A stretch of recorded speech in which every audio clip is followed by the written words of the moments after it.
Check 1, 2. See me okay? If you can just give a quick shout out, let me know that you can hear my voice okay. Check 1, 2. I think everything's working okay. Cool. All right. So let's go ahead and get started. Thank you so much for taking some time out to join me. Well, what I'm going to be doing for a little while here is doing a series of workshops to try and help you optimize your soloing skills a little bit. And the first thing I want to start off with in this section is what I've always referred to as meandering, really explaining to you what meandering is and how you can use it to benefit your ability to play. Now, basically what meandering is choosing a tempo, and this is really important, choosing the right tempo. But you're going to choose the tempo, and then at that tempo, you're going to start playing along with it. And the trick to meandering is that you're not trying to build some sort of iconic solo with all these licks and things like that. What you're trying to do is develop an inner disconnected ability of being able to move without stopping around your fretboard, to see what your fingers and what your guitar pick and what your brain is capable of doing when it's sort of shut off. Okay, so you're not developing a particular kind of lick or something like that. So let me show you what I mean. I've got the metronome. I went to Google and just typed in metronome, and this is what I got. So I'm going to use this for you, and hopefully it's not too loud, but because I can't adjust the volume on the website here. But so I've got this set at 120. Okay. Now the most important thing for you is that you've got to figure out what tempo is going to work best for you, and don't have an ego about having to turn down or lower the tempo a little bit, okay? It doesn't matter. All you need to do is you need to figure out how these various techniques meet you, where they meet you, and how you can use those to optimize your playing. So it doesn't matter if you've been playing for 2 years or 20 years, you just have to figure out where you are and you start building from there. So if I take this metronome at 120, what I'm gonna do is I'm gonna play 2 per click. 1 and 2 and 3 and 4 and 1 and 2 and 3 and 4. Now, if that's too fast for you, you slow it down. If it's too slow for you, you speed it up, okay? But the trick here is this. Here's the rules to meandering. Number 1, you pick a key, you pick a scale. Now, I'm going to be using A minor pentatonic, and it's always good to just use something that you're most comfortable with. You know, don't choose a scale that you're not really good at or something like that. Or in a key that's really awkward to begin with, because you want to optimize your abilities here. So if I just take this A minor pentatonic,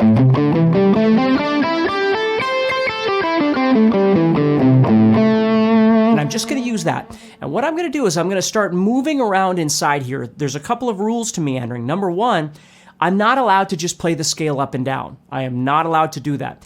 I've got to go in and out and back and forth and up and down and skip strings and whatever I can possibly do to kind of shake this thing up. So I can't just go for 5 minutes. I need to try and go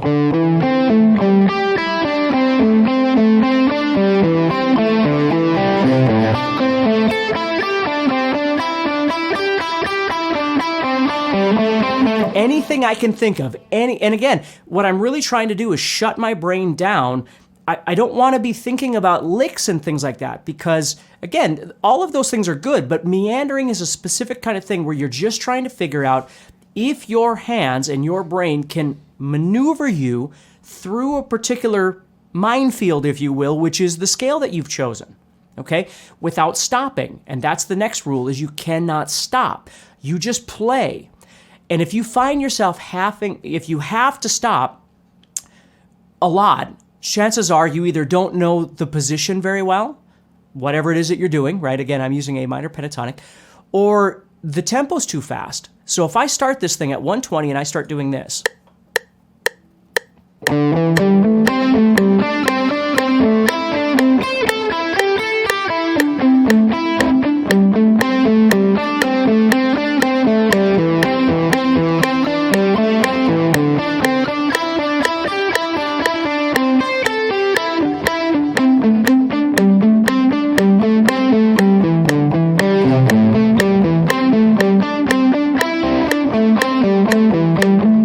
see what I mean? Just over and over and over, whatever.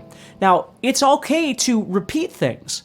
Like if all of a sudden you find your brain is getting kind of squashed, you can repeat just an idea. You might just get stuck going, and that's okay. And when you're ready, you come out of that and you head somewhere else.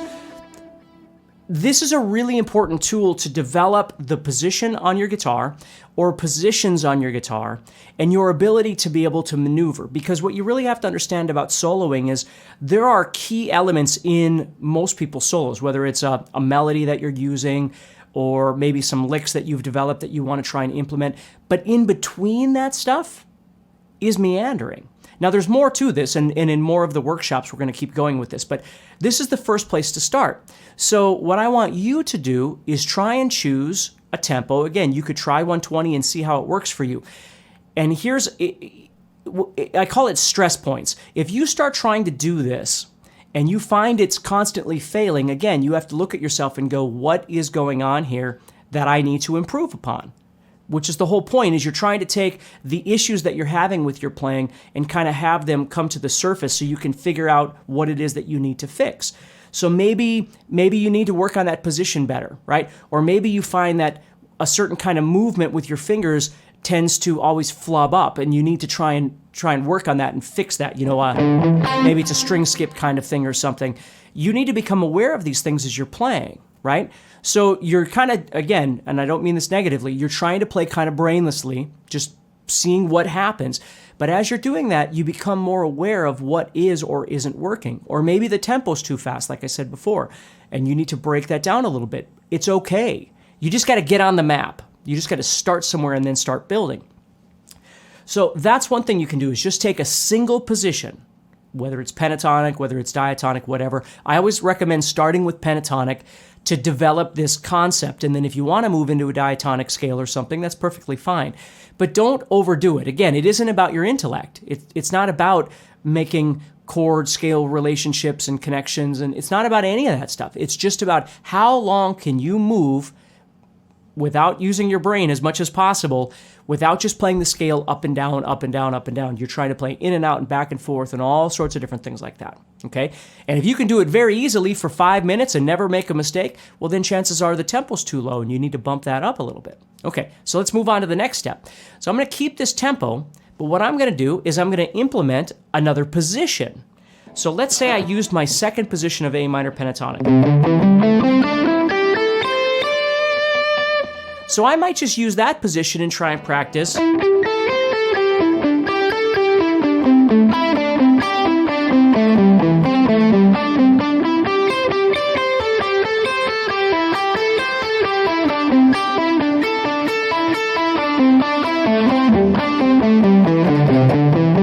Whatever, just over and over and over, just that position.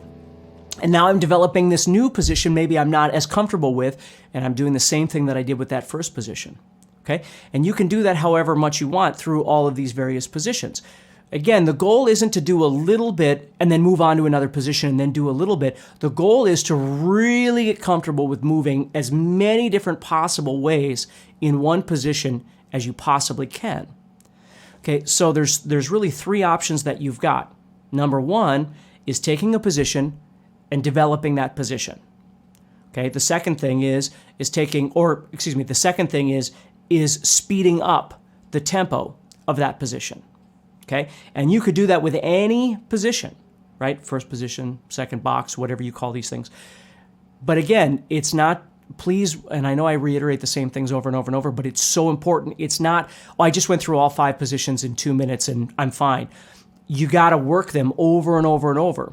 And then as you get comfortable with them, you need to start increasing the tempo, okay? Which brings me to the third point. The third point is maybe you don't increase the tempo, but what you do is you start developing multiple positions at the same time. So let me show you that. So let's say I start the metronome and I do this.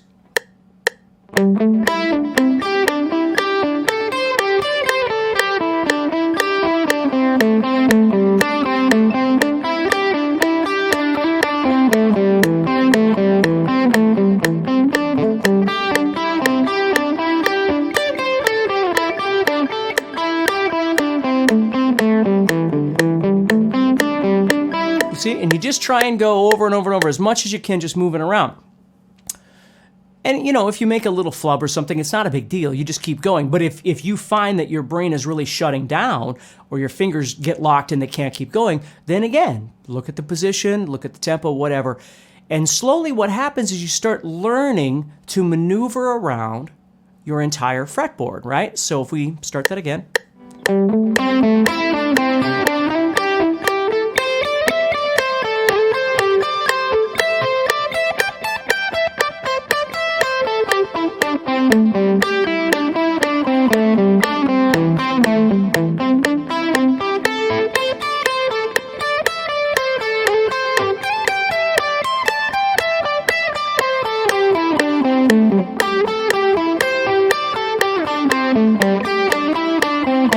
And remember, at this point, it's not supposed to sound like music.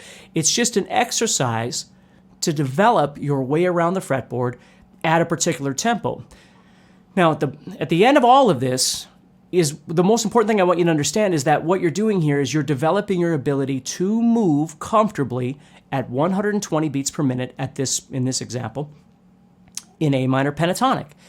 So if all of a sudden you had a jam, whether it's a song you play with your band or a backing track or something like that, and that backing track was at 140, well, now you know that you're not able to do this at that speed. Now, you're able to do all kinds of different things, and that's wonderful, but your ability to maneuver comfortably at 140 may or may not be possible, which then tells you, okay, I can't be as creative in my motion moving around at 140 as I can at 120. Right? So I need to develop to get to 140, or I need to develop a different plan at 140 because I'm not going to be able to do this. You see? So this is where, you know, for me, the argument of speed comes in where, you know, some people say, you know, more is more, and some people say less is more. But the truth is musically, you can't just play everything as whole notes and half notes and quarter notes. I mean, the tempo gives you dynamics. So moving from an eighth note to a quarter note or 16th note to a quarter note or whatever the case may be is part of what makes a solo exciting. You know, if you just did this all the time,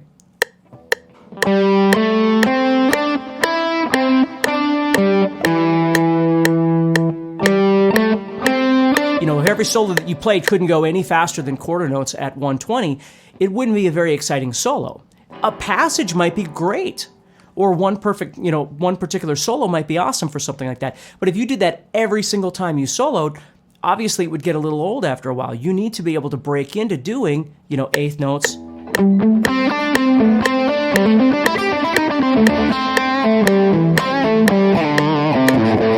know, all of that stuff gives us that energy and dynamic to be able to go faster and slower. So this is a really great technique to practice. So hopefully this helps you a little bit. If you're interested, I have a guitar course called Guitar Solos over at guitarzoom.com that I would love for you to check out, where I go through all of this kind of stuff and build the whole thing to much more detail. So you can check that out again at guitarzoom.com. It's called Guitar Solos. And if you get a chance, I'll be back soon with an expansion on this workshop, and we'll just keep going and try and give you as much information as I can. So take care, and I'll talk to you all soon, all right? See you later.